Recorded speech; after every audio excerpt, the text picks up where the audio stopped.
staring over the horizon.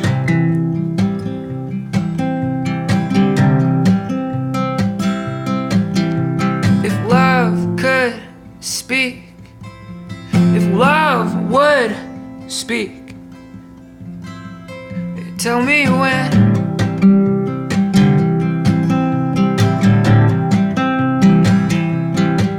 I'm going to tell you, I'm going to tell you.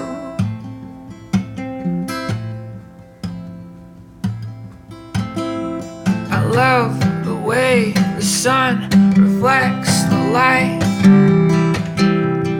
off of your skin.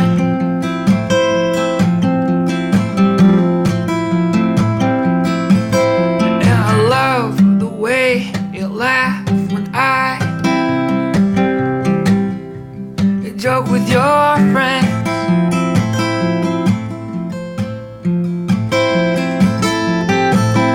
And I feel like we're in that famous George Seurat painting.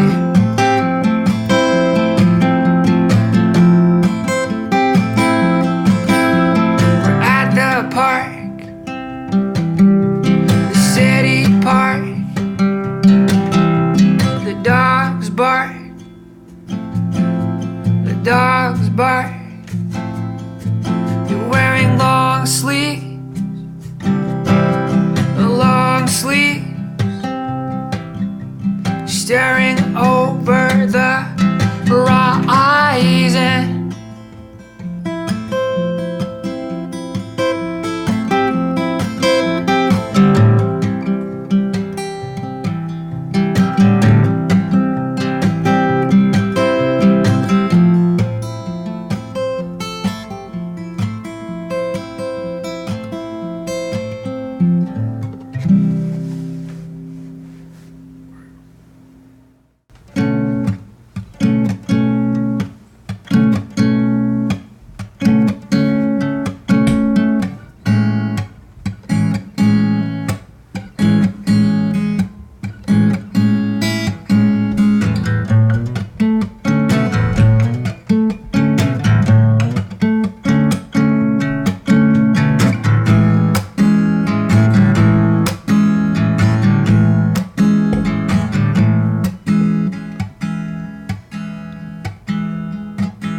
I was 20 years young, it was all for fun.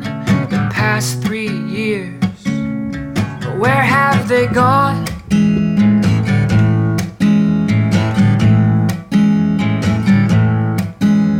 But my concerns and my debates, these lifeless dreams that I dare to take.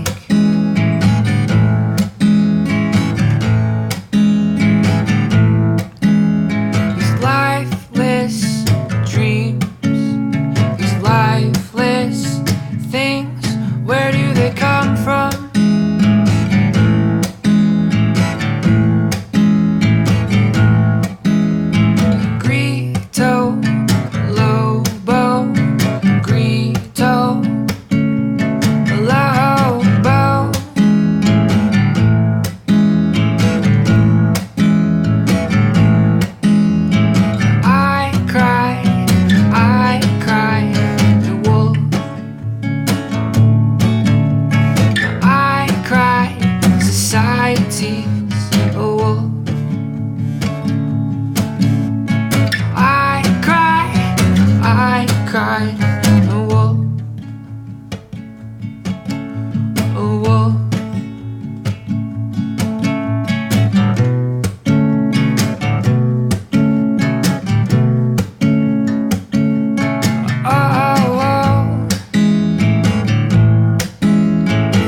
the you know like we're all lined up. Did the basketball one, the shooting.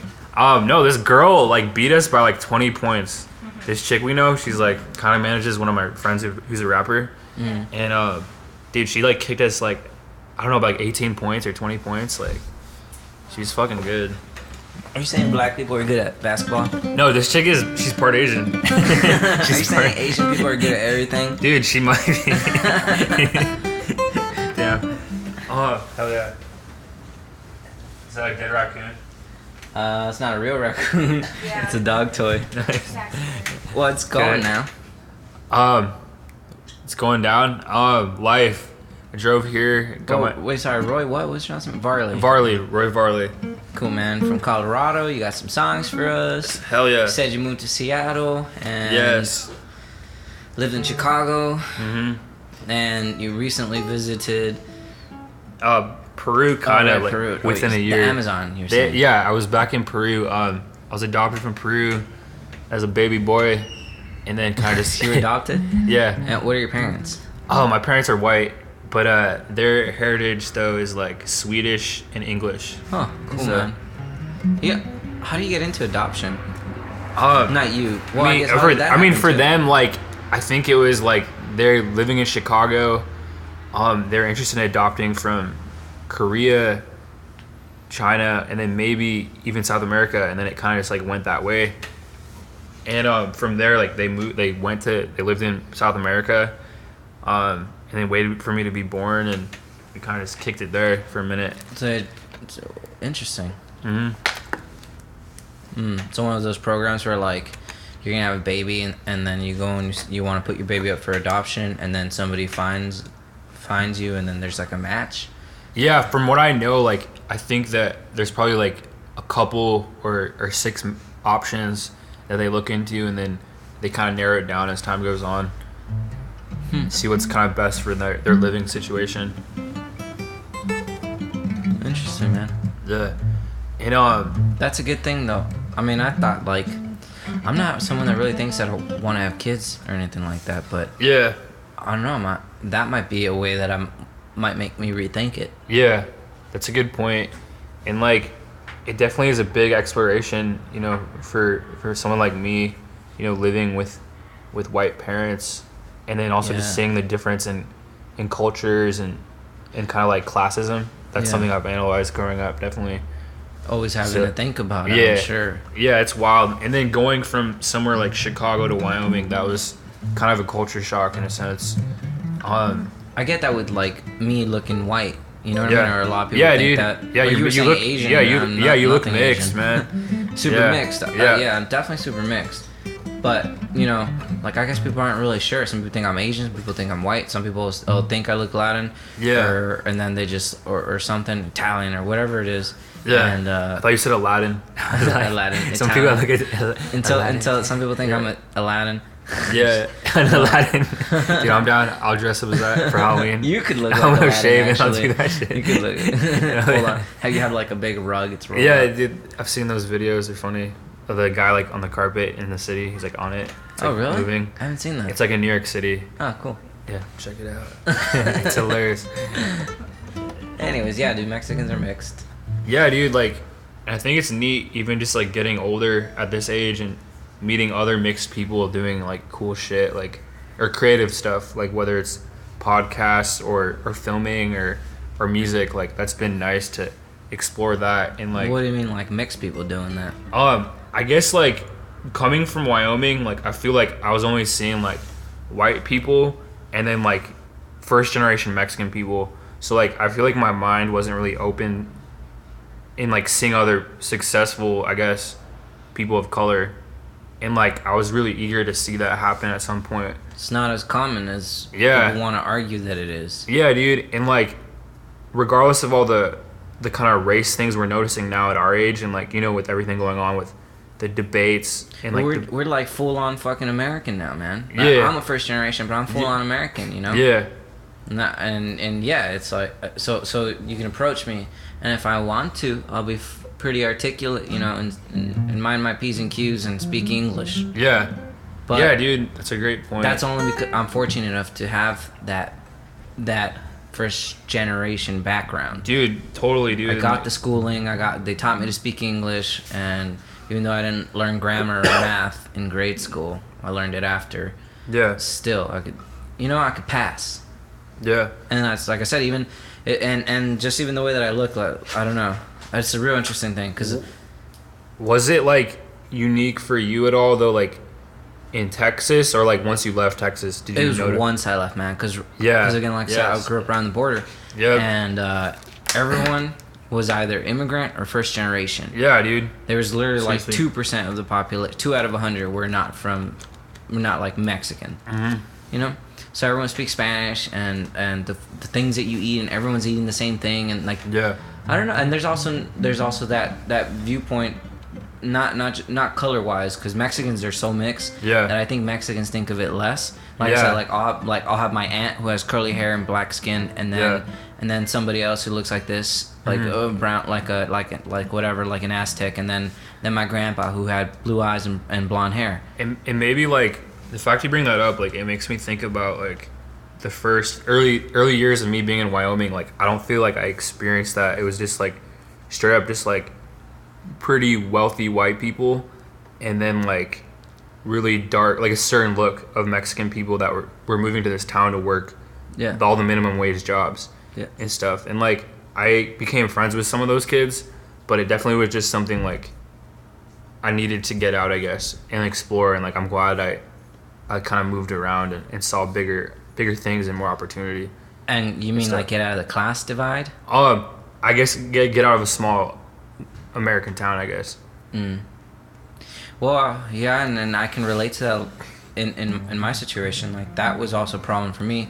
Like, everyone's so freaking nice where I'm from, man. From Laredo, I love Laredo. Dude, hell yeah. And, like, but everyone's Mexican. You know, that culture's there, and then at the same time, people that see both sides of the border, and the government, you know? Yeah. And just kind of, like, people are open-minded there, and... That's good to know that they are.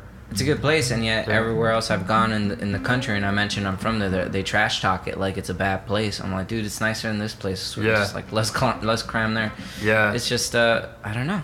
Yeah, my mom sent me a quote, like, a while ago when I first left Seattle again, but it was saying, like, you kind of really learn to love the place you left once you've been gone, and, like, respect it for what it is. Like, and I guess she was just saying, like, as a kind of like a small town. You're also fortunate to have grown up in, like, a nice town with, you know, a good family and all that, and like you walk in here, you know, and this is our home, and totally respectful, and also your vibe is different from someone else that might walk in and knows that you gotta watch out, you know, of where you're walking into. Some people don't so easily just walk into somebody else's home and like, okay, and assume it's gonna be a loving home. Just like, I mean, dude, like, you know. Yeah, that's a really good point. Like, but I'll admit though, like, it was definitely tough, like, being bullied, like, cause I look different.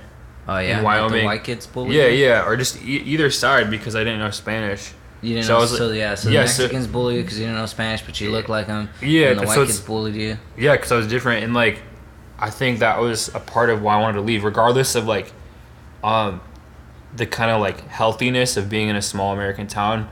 Like, there definitely was a divide at that time period in how people were represented, and, like, I know that, like, it kind of changes, like. Because, like, I was growing up during the Bush era, like, Bush years. Yeah, I mean, so I feel like people were definitely kind of harder on people of color, maybe, during those times. Yeah. It was also just the fucking late 90s, man. Yeah. So, I don't know. I think it's just... In 2000s, early 2000s. Like, dude, hasn't been that much time. Yeah. It's like, it's still the same people. Yeah. Laws may be a little different. Maybe now gay people can get married or whatever it is. And there's a general... different outlook, and god damn it, I don't like trash talking places. I just don't. And in retrospect, it's just never a good thing. And that's a mistake I've made in the past, but being in the South, like, was different. Yeah, totally, man. Super different. I feel like I was talking to my friend a sec ago via text, and it's kind of more guarded.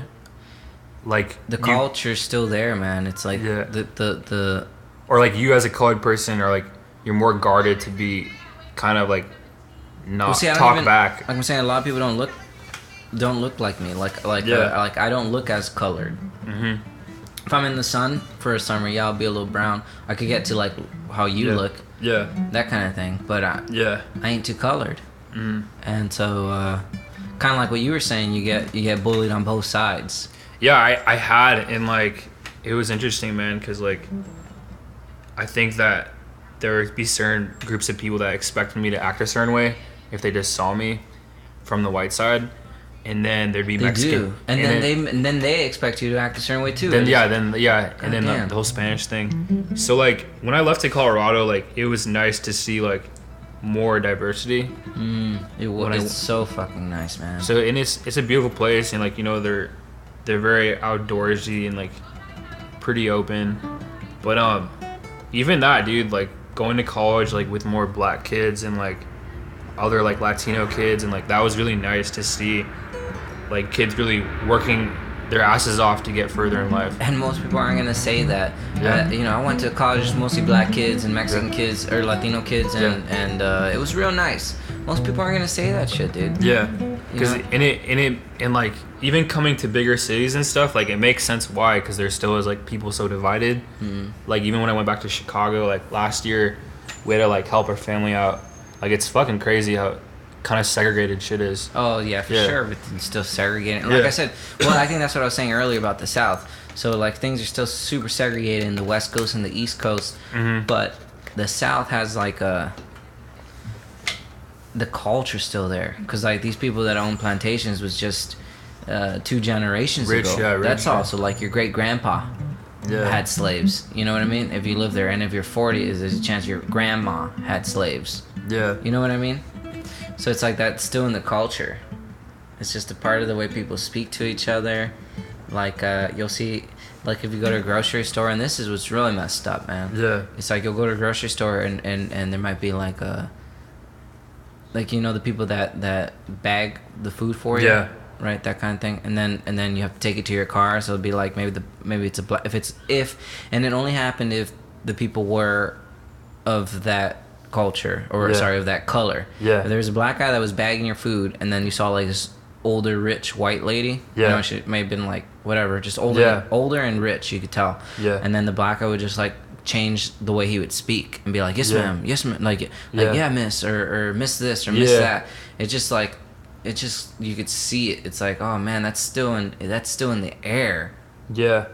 Like the people still, like the class dividing people are still supposed to be a certain way because of the way they look. Yeah. And I just felt so uncomfortable all the time, and it was what do you think though that your generation and the one below us, what do you think they're doing though now that's like better for all that? I'm hoping that I'm doing something. That I'm even just like this podcast, even just being able to say the things that I want to say. I'm not always right, Yeah. I'm ignorant, just like everybody else. Yeah, me too. But at least I can say them, and at least other people may hear it. They might not hear it, or they may choose, or they may realize that what I'm saying is stupid, or they may not even think twice about it. Yeah. But I guess I don't know. I can't answer that one all that much. I don't know if I'm doing anything right. Because the culture, I mean, the generation after me, man, where it's just, I don't know, dude. I think, like, as Americans, it's so easy and so nice to be an American now. Yeah. It really is. Just the fact that even if I have to get a second job, just the fact that I could get a job. Yeah. A second job. Yeah. That's awesome. I can have 2 jobs, but other people struggling to have 1 job. Yeah. You know, that's plenty. So I'm fortunate and I'm grateful, and even just being in the Northwest too, like it's definitely like opportunity. Oh, it's awesome. They pay you more, dude. As waiters, they pay us more. And it's like, it's a very lush place with all the. Oh, it's also the beautiful. Green. Yeah, it's wild. The hardest part for me though was adjusting to the weather. I didn't do too well at that. With the rain? Yeah, I haven't like lived anywhere like that, so it's kind of hard. I don't know if it was hard for you guys at all. We haven't. Yeah, we've only been here for a month. I'm from the Northeast, so. You kind of already the ice and stuff. Yeah, we get every season. Yeah. Oh yeah, supposedly it's super sunny in Colorado, huh? Yeah, it's hella sunny. Like it's like 350 days of the year, or some shit. Like it's crazy. It's just nice every day. So yeah, and that was really nice. But in Wyoming, it's like where I was at in Wyoming was even colder. So like it was still kind of sunny, but it was so cold. Yeah.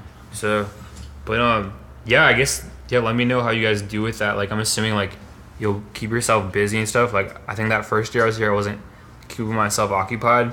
So I was just like letting first year. Yeah. Always somewhere, and then you know, makes it easier also to have someone that you're living with, or even just a dog. You know. Yeah. Yeah, that you're definitely right. Cheers you up. Yeah, you're right. When you're by yourself, that's a different situation. Yeah, it was kind of cool. Like I lived with some of the other Shoreline kids, and they were in the audio program. Like that first kind of while, it was nice to be with other music kids. Audio program. So you went to like school or something? So yeah, pretty much like when I first came up here, I was like, dude, I want to learn more about the hip hop scene and the musicians that I like and respect. So like I came and checked out a few events and looked in like where to move and stuff. So people from Colorado kind of gave me hints on like where to look and like who to kind of like meet up with. So I did that for a few weeks, and then I heard about the audio school in Shoreline, and pretty much like they teach you how to use Pro Tools, Ableton. They have like 4 or 5 studios on campus, and you're learning how to use the mic equipment and set everything up. And it's like if you do it properly, it's like a 2-year program. So like for the first year I came here, I started doing it, and but I'll admit, dude, I was pretty tired of going to school, like because it was like year 6, year 7, for me. Well, how old were you? I moved here when I was 23, I think. So that's when you started that program. Yeah, like I'm like right within the first 2 months I started the program. Yeah, the older like, and still like it just gets harder to be doing that. Yeah, but dude, like regardless of what happened, like I networked so much, man. Like when I came here with guitarists, studio musicians, people who mix like audio, filmers. So it was like a good starting ground for someone like me who's just getting their feet wet. So yeah, anything's good, really. Just as long as you're keeping yourself busy. Yeah. And just for the sake of it, even if it doesn't, I don't know, dude. I could go on and on about the people I meet and trying to get them to do this and all of that. Not everyone's like as like up to it as you or Isaac or Bryce are. Yeah, like, you're right. Some people are like, I mean, like yesterday the guy I had on yesterday, his whole thing was that like he didn't want to be recorded because he thought I was gonna like steal his song or something. Yeah. I'm like, what are you talking about, dude? It's being put on the internet. That's like your publisher. Like now everyone knows immediately. Yeah. And I guess for someone like that, it's just smart to like already have your shit licensed and like out there before. He has that too. But he also thinks he has a bunch of songs that are gonna make him millions of dollars. Yeah, and that's not good when you're not aware of like where you're actually at. He's like, pretty good. It's just he doesn't have songs that are, or maybe he does have songs that are gonna make him millions of dollars. I don't know, man. I just don't. If you're not already making millions of dollars with him, why aren't you putting him out there? Yeah. I just don't understand. I don't see that part. Yeah, dude. I think that was a big transition for me too, and like I was very defensive and like kind of like unaware of how to like get my music out there and like who to kind of share it with in the recordings. But just anybody now. Yeah, and it's just like I guess putting out it like properly on YouTube and your SoundCloud and all that. And then even get on ASCAP like or get on BMI and like take that process so like you do have legitimate, control. Like with iChicago, like even though it took me a while, like I have like full ownership of that and like it's on Spotify, so cool. It's good steps. How's it doing? I'm getting like the first time I put it out, I got a couple hundred views on the YouTube, but then with SoundCloud it's like at 4,000 almost. Cool. So like that's been good like just because of people that help me. Yeah. Just the opportunity for an audience. Yeah, exactly, man. All that stuff is there now for us, man. We're so lucky. So that's actually what I was saying was like, it's so, we're so fucking lucky, man. It's so nice and everything's just so easy for us. And I think as a first generation, I'm fortunate to be a first generation and see more than one side. Because if I was like 5th generation, I might be so gone. So just like it's just been too easy for me all my life, and it's just like I don't know. You start disconnecting Yeah. And then money turns into it. Like when money just is just a thing, and you can just always feed yourself, and and to the point where like you have a $200,000 car, or even just a $50,000 car. Like for some people, a $50,000 car is a house. Yeah, an opportunity for a house. Just anything, and that's like that's my thing about the United States. It's like I love it here. But so many of the people I meet are just kind of gone and disconnected from what it actually means to be human. Yeah. To be able to start a fire and grow some food and feed yourself and your family. That's pretty wild, man. Do you think that you became like more conscious of that like when you're living in Nashville, or like when do you think that was kind of happening for you? Probably started in Boston when I left home and I realized that not everyone's a nice Mexican. Yeah. Mexican neighbor. Yeah. And bro, holy shit. And also I wasn't living with my parents, and they weren't there to coddle me all the time, even though I'm super fortunate that they helped me go to school and helped me move, and they've always supported me. My mom and my dad, and they're just always there for me, and I always have that, and even that is more than just I could ever. What about for you though? Like, like you're from the north or the northeast, like were you already like accustomed to the vibe of what I'm it from was? Texas. Or I mean, for your girlfriend. Oh right. Yeah, like were you already like accustomed to the vibe, like the vibe here, or the vibe like in the northeast, like of how people kind of like do their life and stuff, like no, like just realizing the hustle and bustle, or the the hustle and bustle, yeah. Well, not exactly. I grew up in a small town, so it was we're all small townies. It was quiet, but when I moved to Boston for college, that's when you kind of get like the harshness of people. And people are in that rush. Yeah. They're not in small towns, so. Yeah. That's kind of where I learned the cruelness of the world, but. Yeah. It was exciting. It's college. Okay, yeah, as well. Yeah, I bet, because like you're younger and stuff. Because you guys meet in college, or nah, at where we work. I work. No, nice, dude. That's tight. Yeah. Was it like a restaurant? What kind of restaurant? It's just a restaurant, man. I keep all that aside from the podcast. Okay, I don't mention anything like that. For sure. That's a good point. Yeah. Then I guess we all kind of had it around the same time. You know, like those college years where you kind of see, or even coming to a city. Yeah, like going to a fucking city is crazy. Like, yeah, it is different. I wanted to go to New Loved York it, though. first, but I visited there once and it was insane. It was just like way too hectic for me. But yeah, it's great. Like it's a great city. Yeah. I've met a few kids that went out there that are from here, so I feel like they're already kind of prepared because they grew up in Seattle. Dude, this is nothing, dude. Yeah, it's so quiet here. No one's jaywalking. Yeah. It's like no one's like pushing you on the streets. Like this is awesome, dude. Yeah. It's so freaking nice. Honestly, I kind of I prefer the hustle and bustle, but this is so awesome for busking. Yeah. Playing on the streets and it's so quiet. Dude, that's how Bryce makes a living. He busks like 3 days a week. Huh. Oh, yeah. And he just makes money busking like popular songs and stuff.